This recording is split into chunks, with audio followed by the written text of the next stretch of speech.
Welcome everyone to Spartans Community TV, another episode, and we've got a very special guest with us here today. Just before we talk about them, I'll just introduce myself. So I'm Russell Harrison, I'm the CEO of Spartans Boxing Clubs, and we do have a very special guest. We have Jade Andin with us today of Feast with JJ fame.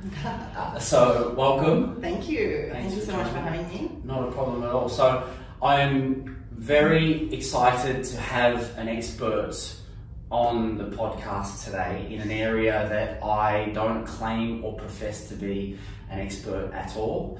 We're going to talk today about nutrition and the importance of nutrition on wellness. And you're the expert, so you are so kind. You are so kind. So thanks for coming on. For everyone that's watching or listening, I'm just going to let you know how Jade and I know each other, because I think it's a nice, interesting story. So Jade is the founder of a meal prep company called Feast with JJ here in Singapore. I met Jade through my wife, who you've been helping with her nutrition for how many years now? Every year? Yeah, it's just more. It's been a while. Yeah, so a couple of years. I've personally watched, so for those who already don't know, I'll talk about my wife too much, but for those who don't know, my wife is a competitive athlete. She's a boxer, either professionally or elite level amateur.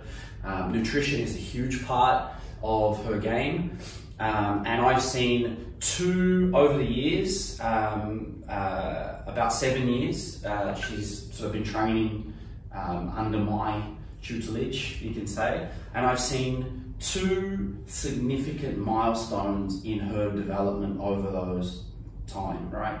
The first one was she does a high-level strength and conditioning program with Strength Avenue. So shout out to Penn and Andin and Daph at Strength Avenue. We love those guys, right? They're the best in the business in Singapore, I would argue. So she started that strength and conditioning program, I'm gonna say 5 or 6 years ago. And I saw a significant level up in her game from that. And then the other one was when she got involved with you guys, and her nutrition was then on point and being measured and being managed by you guys, and there was just another level up in her game, her physique, performance, etc. So that was my experience. And then the other part, I'm going to shut up and let you talk in a minute. I'm enjoying it. The other part, which is super important, is I know of, and there's lots of great companies out there, but I used to steal food out of our fridge that you had sent to Vash because it was delicious, right? Thank you. And that is, in my opinion, that's like one of the hardest things to do if you're doing nutrition and meal prep, right? It's got to be healthy and good, but at the same time, people have to want to eat it, right? So that's how we know each other. So I usually talk too much.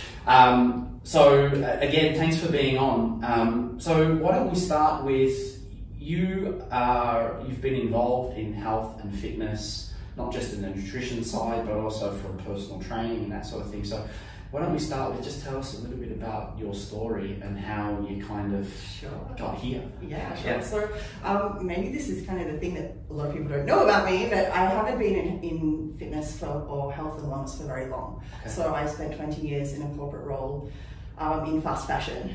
Right. Doing operations management, training, sales, visual merchandising, all of the things that come with that kind of role. At the end of the pandemic, at the beginning of the pandemic, I was made redundant, and it was when my wife and I decided to invest our time and our energy in starting something around nutrition and food, which is where it's about always been a passion of mine. I love to eat. Yep. I love food. Yep. And so that was when we decided to sort of go balls to the wall. Sorry. Yeah, you can swear. Swear. If you swear, the more you swear, the better I look. Because I swear as well. So brilliant. Awesome. So that was when we kind of decided to go, balls to the wall, so to speak, in terms of, starting the meal prep company, because we didn't feel that there was anything out there that we wanted to eat. And, my wife would always say to me, gosh, your food tastes really good and it doesn't feel like it's healthy. And she's come from, she's Malay, so she has a very different palate.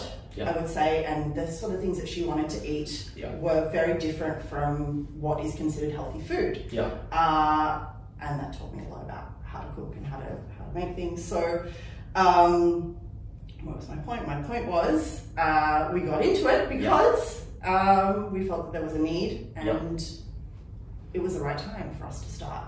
And so we started with the meal prep. It went quite well. It was during the pandemic, so obviously a lot of people were eating at home. Good timing. But it was really kind of through meeting a lot of our customers that I felt like I wanted to do a little bit more in terms of teaching people how to eat, not just giving them food. And that was really where the nutrition coaching part came from. So how I became, a Fit Pro is really like, I lost my job thanks to COVID. Super grateful that happened. Not happy at the time, but super grateful. And that was when I realized, I'm going to pursue my personal training cert, finish that. I'm going to get some education around nutrition coaching, and I'm going to really put energy into providing people good food, good tasty food that is healthy and that everyone wants to eat, and try and look after people's health from a movement perspective, from a nutrition perspective, and give them skills so that they can make these decisions for themselves. Awesome. That was a really long explanation. No, but see, I think that's the right thing to do, and I'm not an expert in podcasts either, but the thing I'm learning is that we have to talk. If we don't talk, there's no podcast. So the answers are great. Keep talking. I want to dive into more detail on the Fit Pro, the nutrition, and all of that stuff in a minute. But I'm going to grab onto a couple of things that you said. Sure. First of all, for the uninitiated, what the hell is fast fashion? Fast fashion is like, it's such a dirty word now. So basically you think about brands like H&M, quick turnover, lots of product. Got it. Basically all of the brands that flood the market with product. Got it. You think your Zara, your H&M, etc. Right, most of the places that I shop. I do too, so I'm fashion faux pas. Okay, cool. So that's interesting, and obviously the pandemic was life-changing for so many people, you as well. I'm interested, right, because we're talking about sort of the roots. I'm going to park fast fashion for 1 minute. I'm interested to know what you learned from fast fashion that applies to what you do now, but let's park that. I want to go a couple steps back. We've got a couple common threads, you and I. We've both got Malay wives. Yes, right? True. Right? So that's a nice talking point. So I understand the palate and the diet and that sort of thing. I couldn't eat Malay food every day. I'd be the size of a house. But also our other common thread is we're both Aussies, living in Singapore for a long time. And I'm interested to go back to those roots. Your food spo is Nonna? Yeah, my family, of course. Like, I think that food is so emotional for people. It's not it's a necessity, it's a need, etc. But food for me is attached to connection, emotion, so many things, right? And to say that my influences were not from my family would be like completely wrong. My grandma was an amazing cook, my mum was an amazing cook, my dad was a chef. All my siblings cook, yes. So it's in my blood. But incidentally, I actually didn't really learn to cook until I was in my mid-20s. So I never really, I was too busy partying, let's call it what it was. Sounds about right from a couple of kids from Melbourne. So I didn't really learn to cook or have any desire to cook. I knew that I would probably, I just kind of assumed that I would be able to because everyone else could. And so, yeah, but I always remember having, you know, delicious meals. My background is Italian. Yeah. So best food. Best food. Best food. Best food. I think rubber stamp, but everyone has to agree. Italian food is the globally recognised standard of it's pretty good. But I mean, if you think about that kind of Mediterranean diet, which was very much what I was raised on, which is not just kind of your typical pastas, it was really rich in terms of variety. Yeah. Lots of vegetables, you know, extra virgin olive oil, fried food, yes, not a huge amount. Yeah. Good proteins. Yeah. Just delicious. Yeah. It's just really, really delicious. And the variety was always there. Yeah. So we, you know, naturally we celebrated with food. Did your grandparents make like wine and sausages and all that stuff in the garage? We're not that. Here's the thing, I was always like I consider myself Italian. Because, you know, we spoke Italian at home and we ate Italian food and all these kinds of things, but my parents were not the level of Italian that were making their own pasta sauce or making wine. Right. So I never quite felt Italian enough when I was around other Italians. Right. Which is a bizarre kind of so for place to be. Yeah, so for anybody who, we're laughing because anybody who has any Italian heritage or family, and we're both from Melbourne, so there's like a large Italian community there. We've all got friends who have grown up and, you know, Nonna and those, you know, the family they're making homemade pastas, sauces, sausages, wine. That's when you walk into the garage of a suburban Melbourne Italian home. It's a warehouse. And it's a warehouse, right? So I'm sure anyone listening with Italian heritage or our friends in Melbourne, they'll be going, oh, yeah, we know, we understand. Okay, that's so. What year did you come to Singapore? I came in 1999. 99. Wow. 2009. Okay, 2000. I was going to say 99. 2009. Yeah. Okay, so I'm 2011. So we're about the same. And when you got to Singapore, what was your? Obviously, you loved it because you're still here. What was your first impression? What was it that struck you about Singapore?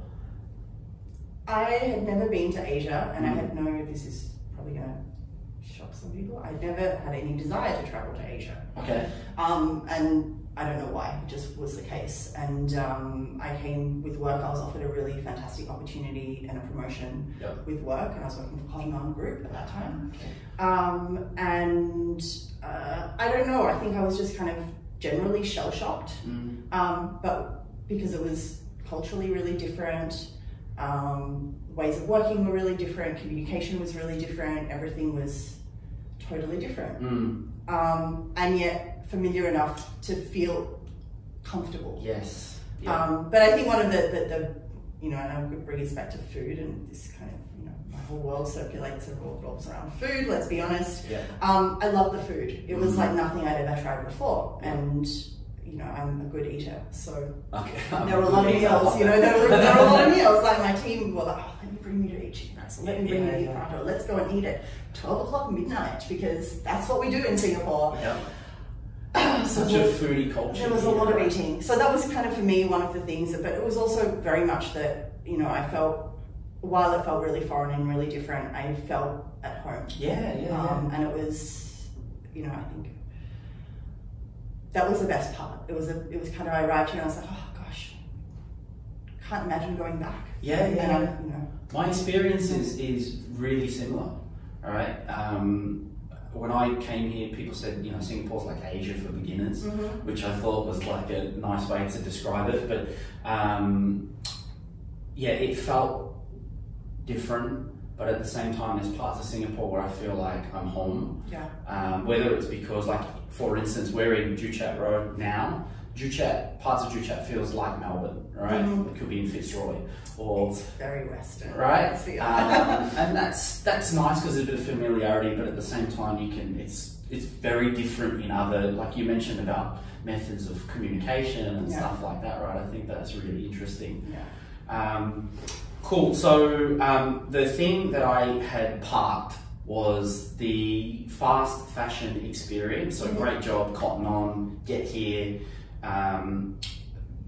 What were the sort of things that maybe you picked up from your first career that now, and I'm a second career person as well, right? So Spartans Boxing Club is my second career. I was a headhunter before that. Oh wow! You didn't know? I didn't know that. That's how I came here. So 15 years as a headhunter. That's why I'm so great at connecting with people and speaking to people.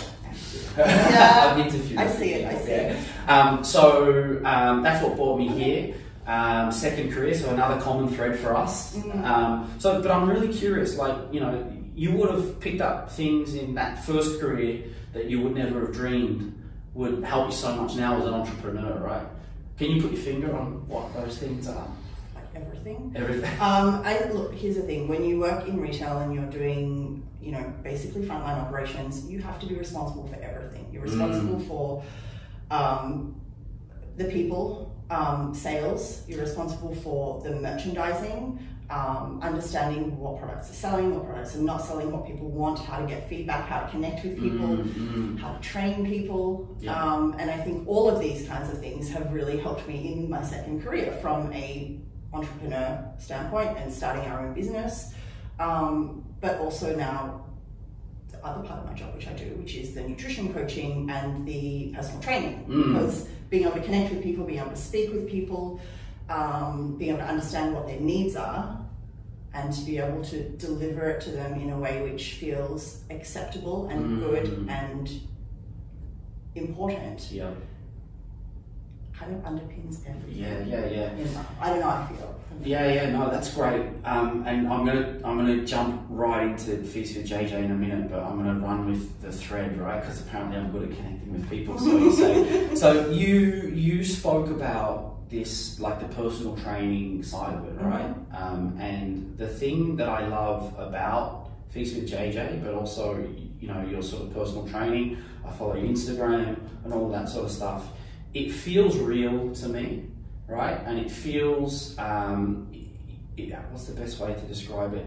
You position your food, but also your training for people in a manner that they can access it, not feel, you do it in a positive light, is the way that I'll position it, right?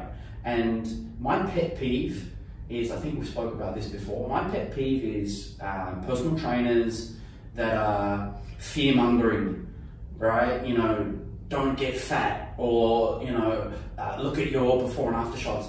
I hate the before and after shots when PTs are using their clients for that purpose. And so the way you position it, which I love, is it's positivity, it's body positivity, it's positivity around the way that you eat, your connection with food. I've said a lot, but it's like, you know, that for me is what really goes, okay, that is somebody that I can follow, that's somebody that I'm really interested in. Does that, what's the question I want to ask? How does that help you connect with people, right? And the people that you work with? I think the most important thing to understand is that I was not an athlete. I have never been interested in doing sport. I was the kid who tried to get out of doing PE, because I didn't particularly enjoy it. I started training consistently at the age of 35, I'm 41. Right. So I've come to this, I don't want to say late, but later than a lot of other fit pros, okay? A lot of people find it quite young, they live within the gym walls, and there's nothing wrong with that, you know, that's their journey.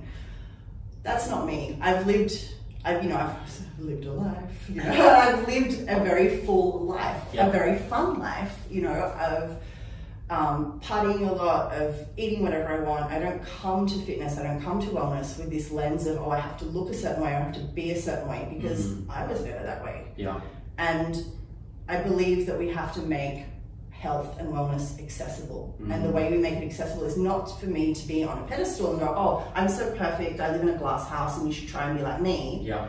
It's, I'm a normal fucking person. Sorry. There it is. I'm a normal, always. But, you know, I'm a normal person. I do normal things. I eat normal food. I eat burgers. I But I also train because I know that training is important. I also make sure that I eat vegetables every day because that's also, you know, an important element of health. Yeah.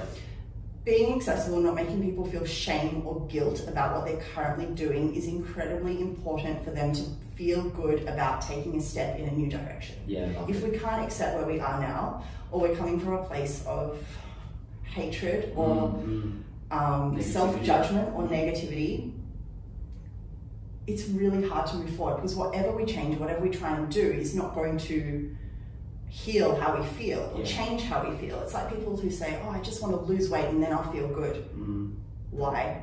Yeah. Do you really think so? Yeah. You know, and maybe, you'll feel good because people compliment you, but if you're not really happy, what's the fucking point? Yeah. And so for me, you know, I personally, I struggled with a lot of these things myself because I always felt like, oh, no one is going to be interested in what I have to say. I don't look like a personal trainer should look. I don't, you know, it was all the negative self-talk, all of it. Yeah. And then I was like, you know what?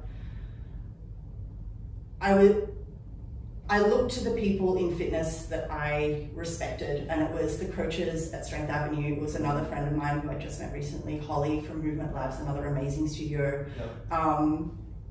who didn't fit the mold. Yeah.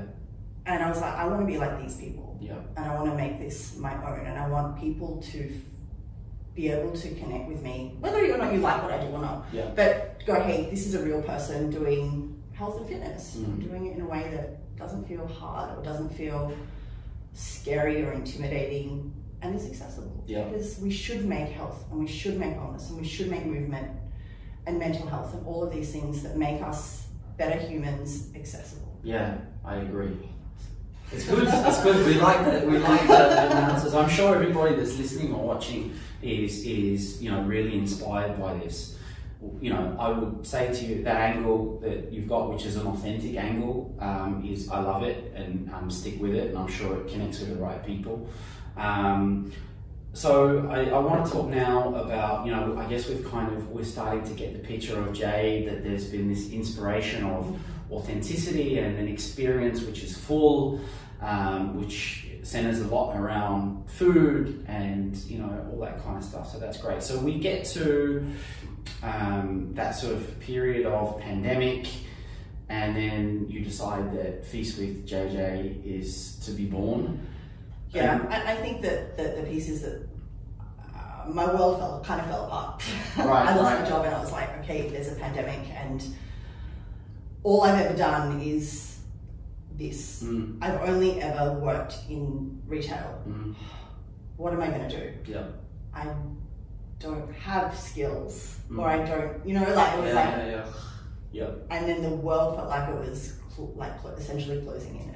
And I'll never forget one of my very dear friends here in Singapore said to me, you know, oh, you have skills, you know, you have skills. You just have to find a way to use them. Yeah. And we kind of watched it, and I kind of thought, oh, maybe we should just start a food business. Maybe we should. I like to cook, right? We like to eat. Yeah. We're good eaters. We're good. We feel like we cook fairly well, you know. This might work. Let's just try it. We've got nothing else happening, and so that was when we decided to try. And you know, the goal initially, I think we started out thinking, okay, we want to do like healthy soul food, and it was a bit, I won't say difficult to position, but I would say that it probably wasn't as authentic, because we're like, okay, we want to make it very soulful, and you know, let's be honest, it's hard to make really soulful, super delicious food healthy. Yeah, it's tough. Yeah. Okay. Yeah. We do an okay job. I'll say that we do an okay job of making food taste pretty good, taste pretty healthy. Yeah. But really, to get, you know, we kind of got to a point where like, we have to decide: do we want to go down the healthy route, or do we want to be super, super soulful? And I was like, can we do both? Can we do both? Can we do both? And I was like, and then I'm like, fuck, why can't we do both? Like, why can't we do a little bit of this and a little bit of that? Yeah. Why do we have to be super, okay, we're going to give you diet food, we're going to give you meal plans, we're going to help you lose weight in X number of weeks, when that doesn't feel authentic to me. Yeah. It just feels shit. Yeah. And there's so many other people doing it. why can't we be a little bit soulful and why can't we be a little bit healthy and find the people that, like as you said, want to live a normal life. You know, I want to be a little bit fit, but I just want to enjoy my meals. Yeah. So that's kind of how we got to where we were. And it was really, we're lucky. It was, you know, it was quite well received. And you're that's great. And I can tell you, if you haven't tried the food before, it is soulful and it is very, very tasty. My favorite one is here's a plug, the Mexican chicken. Oh yeah. Which was actually something I developed for Fash. Oh really? Yeah. There you go. That's why it's my favorite. That's delicious. It is very soulful. It's very tasty. Talk to us about sort of your typical clientele. Are they so Fash as an example? She's an athlete. But are your typical clientele as athletes, average Joe? Busy working professional athletes. It's such a random thing. Someone who exercises at least, I would say, 3 or 4 times a week. Yeah.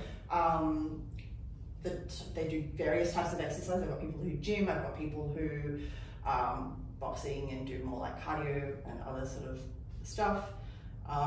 Actually have a lot of married couples who quite a lot who have been with me for like many years since we started, in fact. And they're just people who want to be able to eat well, don't have time to cook, and you know, don't want to feel like they're eating boiled chicken and broccoli, basically. Yeah, that's key. I think the other really unique thing that we've noticed about our business as it's developed is that we are not playing in the meal plan, which was never where I wanted to be anyway, the meal plan to lose weight. You know, there's a lot of brands that, you know, they do a really good job, like they talk about calories, my meals are really low calorie, my meals are low calorie, but I don't need to, like, you know, that's not wave it from the rooftops, you know. Yeah. What was my point? Sorry, lost my point. So the meals are low calorie. I'm also missing the thread. I lost my thread. Look, basically, who are my customers? Basically, people who just want to eat well. They want to eat well. They don't want to cook. That's basically them. A lot of couples as well. Maybe they've got young kids that don't want to cook. Normal people. You know, normal people. We don't play. That's another thing. We don't play in the diet. Arena. Yeah. We could if we wanted to. But that's not what I want to do. Yeah. I think we could be really successful if we wanted to go really headlong into that, but that's not what I want to promote. I'm not promoting dieting for life. I'm promoting eating for life. I'm promoting understanding that you can have a balanced meal multiple balanced meals every single day. Nothing's going to happen. You're going to be healthy. You're going to feel good. Your digestion's going to be awesome. You're going to have enough energy. Yeah. That's so much better. Yeah, I agree. And I know you sort of talk a lot about, you know, holistic health, and obviously nutrition is a huge part to contribute to that. And, you know, so you said you're 41, I'm 43 this year, so we're not getting any younger. I know for me, like my training has changed a lot over the past, I'm going to say 5 years or so. You know, I used to train, you know, in camp, train really hard. You know, you end up with injuries or body breaks down, or you're trying to lose weight to compete, or this sort of stuff. And my goal now with my training is to be able to be really fit as much of the time as I can, right? So, you know, train 5-6 days a week, to eat what I want.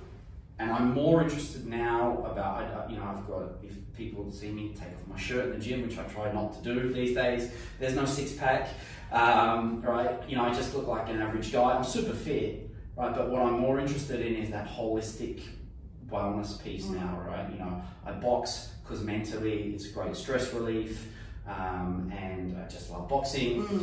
You know, I like to go for walks because I can do nice stuff like call my mum, or listen to a podcast, or I can work while I'm doing it. Like, it's fitting into my lifestyle. Nutrition, I kind of eat what I want. which is nice, but I try not to like overindulge in stuff. So that's kind of like my philosophy now is like, okay, if I can do this for the next 20 or 30 years, then I think I'm living, well, 20 or 30 is probably not enough. 30 or 40 years would be as many as you right, can. as many as you can, right? So I think that's a nice way. So I know your sort of whole philosophy on fitness and food is that whole holistic piece, right? Yeah. And mental wellness as well. So again, I'm saying a lot. Talk to me a little bit about where nutrition comes into play with that whole piece, like, Okay. Yeah. Okay. I am obviously very passionate about food and nutrition. Yep. However, when we think about humans and what we need to survive, we need food to survive, right? We eat multiple times a day, many of us, if we're fortunate. And I'll say this, not everyone has the chance to eat every day or multiple times a day. Yeah. Many of us do. Yeah. It's something that we need to take care of, I would say, to a certain extent, because it's something that we do constantly. It's something that fuels our body. If we don't take care of our nutrition, we're probably going to suffer a lot more than if we just say, I'm going to use your example, that if you just stop boxing. That boxing might make you suffer in other ways. Okay? But we need to eat. Every single person needs to eat. Yeah. So teaching people about how they should be eating, not how they should be, how they can eat is so incredibly important, and not making it dogmatic. Yes. I think this is the other thing, that my preferences are not going to be the same as your preferences. We might have commonalities, but it's not going to be the same. Yeah. And I'll use the example of my wife and I, right? We come from very different backgrounds. She's not going to want to eat the way that I eat every single day, and vice versa. That's just who we are as humans. So to answer your question, helping people understand how to navigate nutrition without shame, without guilt, without the lens of having to constantly lose weight or change their body composition is so important for us to actually feel good about what we do multiple times a day, which is it. So I think nutrition is so important. This is why, for me, it felt kind of empty just giving people, providing meals, even though I know it's really helpful and they love it. It's really helpful to be able to provide someone with food,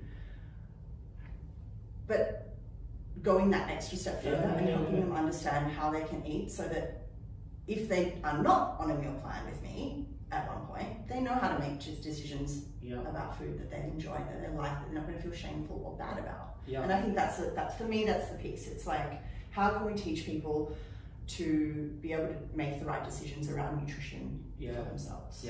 And it's, as you say that, right, I'm having a couple of aha moments, because like, so many people don't know how to eat, right? Like, what's your, and I'll give you 2 examples of a minute. I want to ask you a question. I was hoping this will come up. Okay, good. Okay, let me say what I want to say first in terms of my aha moments, and then I'll throw it over to you. And the question is, like, in your opinion, what is the level of knowledge and education of the average Joe on the street of how they eat? But 2 things for me that come to mind as you're talking. One, and they're both ends of the spectrum. One is my youngest son, 6 years old. And this relates probably back to how we grew up in Australia, right? Like, you were never taught how to eat. You ate because that's what you got, and it was not focused around the nutritional elements of food at all. So my youngest son, my 6-year-old, we try and teach him the importance of, eating eggs for breakfast rather than eating like sugary cereals and that kind of stuff. Or, he says he wants to be strong, and so, we tell him that he's going to eat protein. Yeah, you got to eat chicken. Right, that kind of stuff. We were never taught that, right? And so then, change gears. My dad was really sick over Christmas and New Year's. So he had an issue with his heart, and God, he's recovered and okay now. But one of the aha moments, and Fash and I were there, so he's in hospital, and when he came out of hospital, we were sort of with him through the recovery. And at first he couldn't eat, right? He didn't want to eat, he had no appetite. And so, he lost a bunch of weight with his recovery, and then when he started wanting to eat again, he was saying, I'm gonna have some white bread with some honey on it, right? And we were like, but you're trying to build back up your strength. You need to get up, right? You need protein. Exactly. And I was, saying, nah, but this is what I like to eat. And I'm like, mate, it's not about what you like to eat now. You've got to eat for a purpose. If you want to recover, if you want to get stronger, go out and be able to move again and do simple stuff like go for walks. You can't eat white bread in the morning. You've got to eat an egg, or eat some meat or some protein or whatever else, because that's what's going to benefit you. 70 years old, no clue how to eat properly, as what we're talking about here. So, that's they're the two aha moments for me. So, like, generally speaking for you, do you think that people are moderately educated on how to eat, poorly educated, highly? I don't know. I would say most people are poorly educated. And this is not or they feel that they have a very vast amount of knowledge because they consume a lot of information. I think what we need to understand is, okay, when your dad was growing up, even when we were growing up, access to information wasn't there. I mean, we probably, I don't know about you, but it was like Encyclopedia Britannica if you wanted to find something. We bought them from the door-to-door sales. That's how old we are. That came in. There was no Google, there was no Instagram, there was no TikTok, there was nothing. So, and your dad comes from a similar era. We were not, unless we were educated at school, which the curriculum was very minimal, we don't know. Now there's an abundance of information. People don't know what to follow. They are overfull and overstimulated with information. They don't know what to choose, what's relevant for them, because there's so much, and it leaves them confused, still uneducated, frustrated, and chasing their tail. So that's the answer to the question. Generally speaking, most people don't know how to eat, but I think people are interested to learn, and that's what I find. The more information I share, and the more people that I speak to, the more I realize that there's an incredible hunger to learn. There's an incredible hunger and to learn how to do it, and to learn how to do it in a way that makes sense for their life, right? I think where we need to be responsible as coaches and as educators, and as you said, I don't call myself an expert, as people that have of influence within the space, that we need to help people filter the information that is relevant for them. So there is no one size fits all. Yes, there are principles around what we should be consuming for human health. Definitely protein is one, definitely getting enough vegetables is another. Making Talk sure to my son, please, about the veggies. I know that you're pretty good with your veggies, right? I'm okay with veggies. I'm really bad with water. Okay. Very bad. I'll tell you something afterwards later. Okay. So you, what was I saying? Veggies, protein. Veggies, protein, generally a plant-based diet. When I say plant-based, I mean like grains, plants, etc. We know that these things are good for us. Okay, we know that we should be eating them, but how much should we be eating? What do we like? How do we manipulate these variables that make in a way that makes sense for us or our requirements? For example, an endurance athlete is not going to need the same kind of nutrition as a general population person who sits at a desk all day. And that's the difference, that there's so much information. Everyone's saying that, oh, cut your carbs or eat more carbs or do this or do that, but how do I know it's for me? So we need to educate. And if people aren't educated about what they need, they will just follow blindly, and there's just so much. There's both shit and great information out there, but they don't know what to follow. So it makes it really hard. So I think in addition to that, we do a really terrible job globally about educating kids in schools about how to eat. I agree with that. And we just have to look at like the school lunches that are provided, and even the general health situation of children. Like they're not making choices that are healthful or health-seeking because we have an abundance of other delicious stuff which is developed in science labs for taste and texture and all of these kind of stuff that we... Or marketing. Marketing, yeah, exactly. That is so much more delicious to eat than broccoli. Yeah. I want to eat chips instead of broccoli. Yeah. Who doesn't? Yeah. But I know a little bit better. So sometimes I choose the chips and most of the times I choose the broccoli. Yeah, okay. You know. I'm having another aha moment as you say it, right? Like food is the biggest component of our life. Over everything, right? Forever, right? And it's shocking in a sense that a lot of people don't know, don't learn, but it's also encouraging that a lot of people are really interested to learn, and there's people out there like you who can educate them on all of this stuff. I'm very interested now. I don't drink water, so tell me something about... Well, actually, you should be drinking. Firstly, I'll say yes, water is good for you. Yeah. Our bodies are made up of water. I'm sure that you've heard all of this. You're in the space, you're in the zone. But actually, we can get hydration and we can get fluids from any kind of food consumption. So food contains water. Yeah. So we absorb water. We absorb liquid through food. You can hydrate with other beverages as well. Coconut water is my go-to, so I think that's relatively okay. Get your fluids in. Yeah, get your fluids in. But I mean, you know, it's best if you can drink water or somehow make it a little bit more palatable for you. Noted. I feel but you will not die of dehydration from not drinking one. I don't want to say this. Fucking hell, someone's gonna like. Someone jump on you. She said that you don't need to drink water. You do need to drink water. You have to drink your water. Everybody drink your water. But you can stay hydrated through other means. Yes. I guess that's the point. Yeah, okay. This is a really, really interesting conversation, and I hope that people out there that are listening, you know, I'd really encourage you to, well, one, if you get a chance to eat Jade's food with Feast with JJ, give it a go. So there's the shameless plug. But also, if you haven't picked up on it throughout this conversation, you know, by following Jade, you're going to get authentic education, and as I said before, in a really positive manner, right? And I think for me, that is the part that really hits home.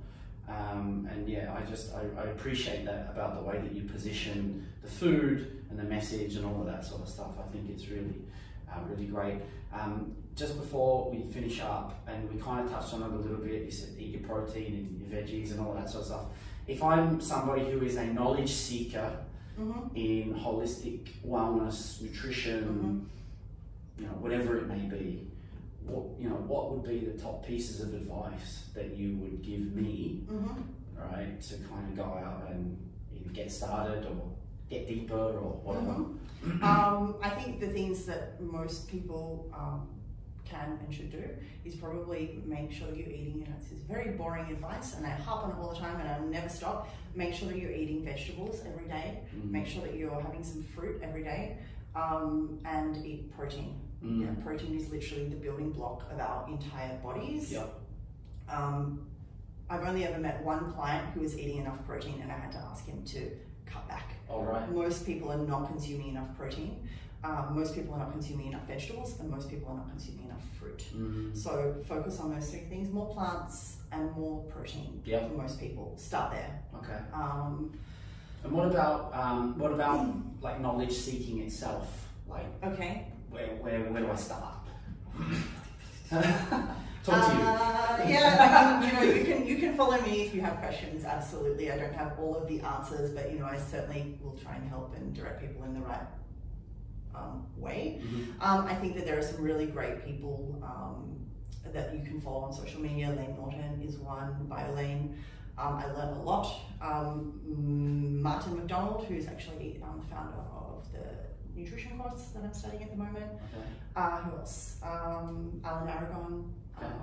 So these three are probably ones that I follow. On social media, if you want to look for a professional in the industry whose values you align with, and ask them questions. I think that's the most important thing. Looking to people on Instagram and social media can be very helpful, but again, we don't know if this information is going to be relevant to us.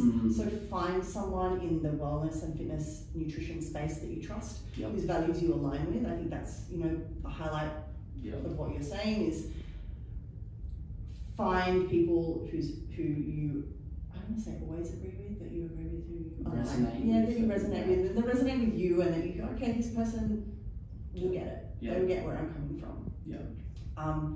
And book in with them for a consult. Yeah. Or ask them a question. Usually most people on social media are happy to answer a quick question for you. And if it is something more complicated and you need more help, most people do consults. So find those people, connect with them. For me, it's really helping. Social media has been incredibly important for me in terms of my learning journey, but also the social element and my ability to be able to find people that I resonate with and that I look up to and that can teach me things as well. So. Yeah, fantastic. Awesome. I've really enjoyed this conversation. And I just want to say again, I love what you're doing. Thank you. The message is great. The food is great. And thanks always for Feast with JJ, being part of the stuff that we do with Spartans and community building events and all of that sort of stuff. I think that's, that was something that I spoke about when I was on another podcast with someone last week. We were talking about finding, like-minded partners and stuff like that in your community so that you can collectively drive a mission. And I think we've managed to do that between Feast with JJ and Spartans over the years. So I appreciate that as well. Once again, everybody, if you've listened, if you've tuned in, if you're watching, thanks again for tuning into Spartans Community TV. We're bringing you this podcast once a month. We're bringing you awesome guests who have got great stories to share, who can add value to your life. That's the whole concept. So please check us out on our socials. You can go to Spartans Boxing Club YouTube channel to find the episodes, or you can find us on any of our socials at Boxing Spartans. And we look forward to receiving any comments below. Check out the links provided, and we look forward to seeing you for next month's episode.